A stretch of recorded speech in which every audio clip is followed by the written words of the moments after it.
Domestic air and domestic sea travel to and from Metro Manila shall be suspended beginning March 15, 2020 and to end on April 14, 2020. Muli nating balikan ang kwento sa kung paanong nag-umpisa ang isang gawain sa lugar ng Tembo. Taong 2020 sa kabila ng kahigpitan at banta ng pandemya na kung saan ay nalimitahan ang ating paglabas sa ating mga tahanan.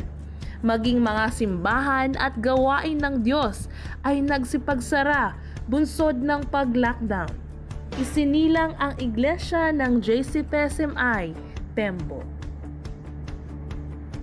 Bunga ng matinding panalangin at pagtsatsaga ng kanyang mga lingkod, unti-unting nag-umpisa ang mga gawain gaya ng prayer meeting, Bible study, leadership coaching, music clinic at marami pang iba. Sa unang taon, increased and restored. Tunay nga na ang Panginoon ang nagdadala ng mga kaluluwang uhaw sa kanyang mga salita at siyang nagbibigay ng patuloy na kalakasan sa kanyang mga likha. Mula sa panlulupaypay ay kanyang iniangat patungo sa buhay na puno ng pag-asa at kasiyasiya. Sa ikalawang taon na may patuloy pa rin at higit na nagsumigasig sa pagbabahagi ng kanyang salita.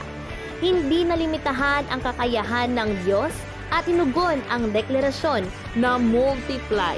Isang kagalakan at pribilehiyo din na maging parte ng School of Leadership at Blessed Earth Cups na nagpalalim pa ng pundasyon at nagpalawak sa kaalaman bilang isang leader at lingkod ng Diyos. Naumpisahan na rin ang mga gawain sa iba't ibang lugar mula sa Taguig, Arenda C6 Taytay at Alaminos, Laguna.